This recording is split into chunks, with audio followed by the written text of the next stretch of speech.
சுரையனும் மஷ்ரூமும் போட்ட பிரட்டலோட சாப்பிட போகிறேன். சாப்பிட்டு எப்படி இருக்குன்னு சொல்கிறேன். சூப்பராக இருக்கும். என்னென்னா மஷ்ரூமும் இதுவும் சேர்ந்து கடிப்படைக்க ஒன்று கொஞ்சம் கயற மாதிரி இருக்குது. மஷ்ரூம் கொஞ்சம் வித்தியாசமான டேஸ்ட்டாக இருக்கும். எல்லாம் மிக்ஸ் பண்ணி பாருங்க, நல்ல டேஸ்ட்டாக இருக்கும். செய்து பாருங்க, நல்லாயிருக்கும். சாப்பிடலாம், செய்து சாப்பிட்டு பாருங்க. ஓகே, அந்த கறியை தனியாக சாப்பிட கொஞ்சம் புளிப்பு கூட மாதிரி இருக்குது. மற்ற கறிகளோடையும் சோத்தோடையும் படி மிக்ஸ் பண்ணி சாப்பிட நல்லா டேஸ்டாக இருக்குது. அந்த புளிப்பு நல்ல என்ன சொல்கிறது, அந்த புளிப்பு வந்து வாய்க்கு நல்ல இதமாக இருக்கும். அப்போ கொஞ்சம் செய்ய கறி செய்யணும்னா நீ கொஞ்சம் புளிப்பு உண்டல் இருந்தால் தான் அந்த கறிக்கு டேஸ்ட்டாக இருக்கும். மற்ற கயராது. கொஞ்சம் குழம்பு செய்ய போகிறோம். அதுக்கு தேவையானது இது சின்ன வெட்டி பொறிச்சு எடுத்த கருணக்கிழங்கு, இது மஷ்ரூம், இது புளி வந்து ஒரு எலுமிச்சம்பழங்களோட புளி எடுத்து கரைச்சி வச்சிருக்கு. புளி கரைசம், ஒரு ஆனியன், பச்சை மிளகாய், ரம்பை, கருவேப்பிலை, ஒரு 5 உள்ளி வெட்டி வச்சிருக்கு, 2 தக்காளி பழம். அவ்வளோதான் மெயின் இன்க்ரீடியன்ஸ். மற்றது ஸ்பைசஸ், ஸ்ரீலங்கன் ஸ்பைசஸும் அதில் ஸ்ரீலங்கன் கறித்தூளும். இப்போ இந்த மஷ்ரூமும் கருணக்கிழங்கும் போட்டு செய்ய போகிற ஒரு பிரட்டல், பொரிச்ச குழம்பு பிரட்டல் உண்டு. அதை என்னென்ன செய்யணும்னு பாருங்கள். ஓரளவு நாங்கள் நல்லெண்ணெய் தான் யூஸ் பண்ணுறேன்னா கொஞ்சம் நல்லெண்ணெய் கொடுங்க. அப்படி ஓகே, கொஞ்சம் இந்த நல்லெண்ணெய் ஒரு விட்டுட்டு நல்லெண்ணெய்க்கு அப்புறம் நல்லெண்ணெய் கொஞ்சம் கொதித்து நல்லெண்ணெய் இப்படி ஒரு அந்த என்னென்னு சொல்கிறது நல்லெண்ணெய் அந்த நுரா வரும்.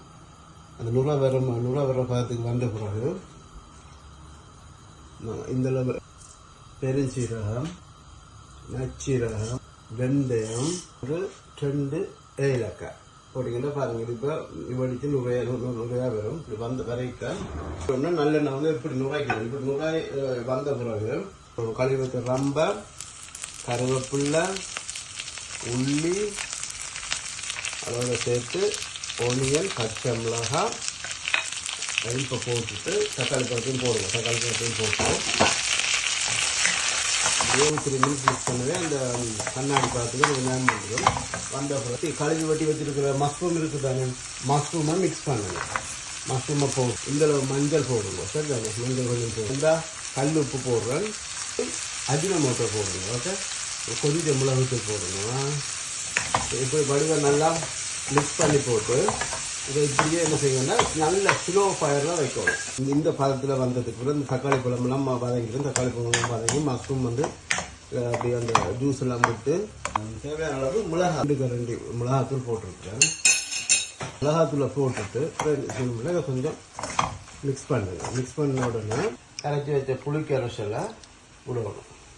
இந்த கறிக்கு வந்து வேற எந்த ஒரு பேஸ்ட்டும் போடுறதில்ல. உள்ளி கார்லிக் பேஸ்ட்டுகள் ஒன்று பேஸ்ட்டும் போடுறதில்ல. தனியாக நேரடியாக புளியை விட்டாச்சு. மூடி ஒரு 5 மினிட்ஸ் அவிய விடல. இந்த பதத்துக்கு வந்த பிறகு கருணக்கிழங்கு அதை ஆட் பண்ணிடலாம்.